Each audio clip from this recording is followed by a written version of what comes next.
సర్వోన్నతుడును సర్వాధికారి అయిన యేసుక్రీస్తు నామం పేరట క్రీస్తునందున దేవుని ప్రియులరా, మీ అందరికీ హృదయపూర్వకమైన వందనములు తెలియచేయచ్చు ఉన్నాను.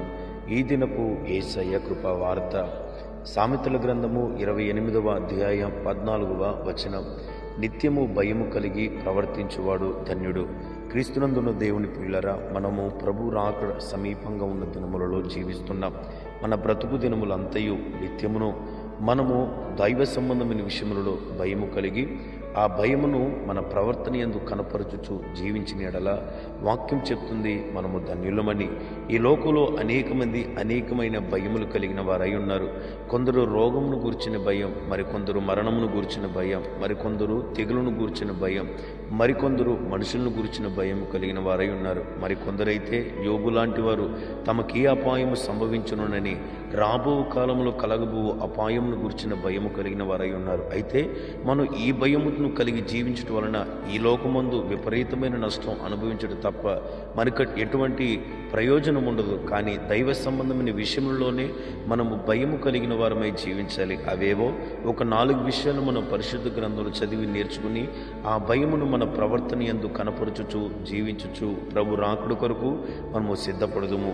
యేసుక్రీస్తు ఇలాగ భూమి మీద జీవించుచున్న దినాలలో అంటున్నాడు, మీ శరీరమును నశింప చేయడానికి మీరు భయపడక మీ శరీరమును ఆత్మను నశింపచేసి అగ్నిలో పాడవేయగలిగిన దేవునికి మాత్రమే మీరు భయపడవలను అని ప్రభు సెలవిచ్చుచున్నాడు. అవును దేవుని పిల్లరా, మన ప్రభు అయిన యేసుక్రీస్తు చాలా శక్తి కలిగిన దేవుడు. ఆయన కోపం మహావేంద్రమైనది. అయితే ఇప్పుడు మనం కృపాకాలం ముందు నివసించుచున్నాం గనక ఆయన కృప మన మీద ఇంకే నిలుచుచున్నది గనక ఆయన ఉగ్రతను, ఆయన కోపమును ఏమాత్రం మనం చూచట్లేదు. అయితే రాబో కాలంలో ఆయన తీర్పురిగా లోకమంతటికి తీర్పు తీర్చు దినమున ఆయన ఉగ్రత కనపరచబడుతుంది. కనుక ఆయన మన ఆత్మను శరీరమును నశింప చేయగలిగిన వాడు రాబో కాలంలో. అట్టి సర్వశక్తి కలిగిన దేవునికే మనము భయము కలిగి మనం చాలా జాగ్రత్తగా ఈ భూలోకమందు ఆయన ఎడల భయమును కనపరచు వరమై ఉండాలి. అందుకనే యెహోవాను గురించిన భయము మీరందరూ కలిగి ఉండాలని, యెహోవాను గురించిన భయం పవిత్రతనిస్తుందని, ఆ భయం ఐశ్వర్యాన్ని కలిగించిందని, ఆ భయం దేవుని సన్నిధిలో మనల్ని నిర్దోషులకు నిలబెట్టిద్దని వాక్యంలో రాయబడి ఉన్నది. కనుక మనం దైవ భయమును కలిగి మాత్రమే జీవించాలి. రెండవ మాటను మనం పరిశుద్ధ గ్రంథంలో చదివితే, యోసేపు పోతిఫర్ యొక్క భార్యతో పాపం చేయకుండా దేవునికి విరోధంగా నేను ఎక్కడ పాపం చేయుదనేమో అని భయపడి ఆ పోతిఫరు భార్య యొద్ద నుండి పారిపోయినట్లుగా చూస్తున్నాం. రెండవదిగా మనం మన జీవిత ప్రవర్తన యందు దేన్ని కనపరచాలంటే, ఏ భయమును కలిగి ఉండాలంటే పాపము ఎక్కడ మనం చేస్తామో నన్న భయము కలిగిన వరమై ఉండాలి. దేనికంటే పాపం వలన వచ్చు జీతం మరణమని, ఆ మరణమే మనిషికి నిత్యము అనుగ్రహించు బహుమానం అగ్నిగుండమని, ఆ అగ్నిగుండంలో మనం ఏమాత్రం పడిపోకుండా పాపమును గురించిన భయము కలిగిన వరమై పరిశుద్ధత, నీతి, యథార్థత, నిర్దోషత్వమైన జీవితం కలిగి ఈ భూమి మీద మనం జీవించాలి. దేవుని ప్రియులరా, 3వ మాటను కూడా మనం పరిశుద్ధ గ్రంథంలో చదివితే భక్తుడిని కీర్తనకారుడు తన కీర్తనలు ఇలా రాస్తున్నాడు, యెహోవా నీ వాక్యమును గురించిన భయం నాలో నిలుచుచున్నది అని అంటున్నాడు. ఈ రోజున చాలామంది వాక్యాన్ని వినేవారిగా ఉంటున్నారు, వాక్యాన్ని చదివేవారిగా ఉంటున్నారు, కానీ వాక్యాన్ని గురించిన భయం లేని వారై ఉంటున్నారు. అయితే దేవుని ప్రియులారా, మన వాక్యం చదివి వినినంత మాత్రం ఎటువంటి ప్రయోజనం లేదు. కానీ ఆ శక్తి కలిగిన వాక్యం మనలో పనిచేయనట్లుగా, ఆ శక్తి కలిగిన వాక్యం మనలో క్రియ జరిగి మన ప్రవర్తన యందు ఆ వాక్యమును గురించిన భయం కనపరిచే వరమై ఉన్న ఎడల మనం ధన్యులుగా మార్చబడతాం.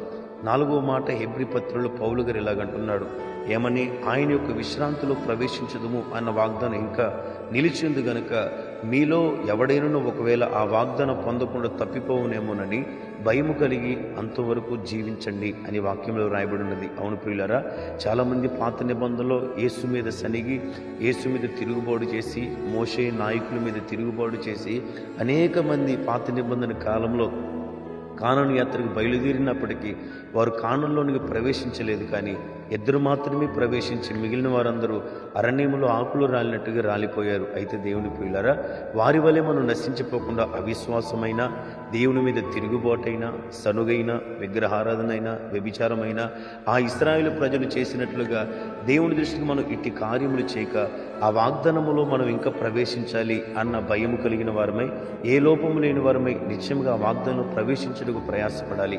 ఈ వాగ్దాన ప్రవేశం అనగా పరలోక రాజ్యంలోనికి మనం ప్రవేశించాలన్నా భయము ఈ భూమి మీద కలిగిన వారమే జీవించచ్చు ఆ నిత్యమైన మహిమ స్థానంలోనికి యెరూషలేము పట్టణంలోనికి మన తండ్రి ఇంటికి మనం ప్రవేశించదుముగాక. ఆమేన్. ప్రార్థన. సర్వోన్నతుడైన యేసయ్య నీకు స్తోత్రం. ఈ దినమున మీరు మాకు నేర్పిన శ్రేష్టమైన కృపావార్త కొరకు స్తోత్రాలు.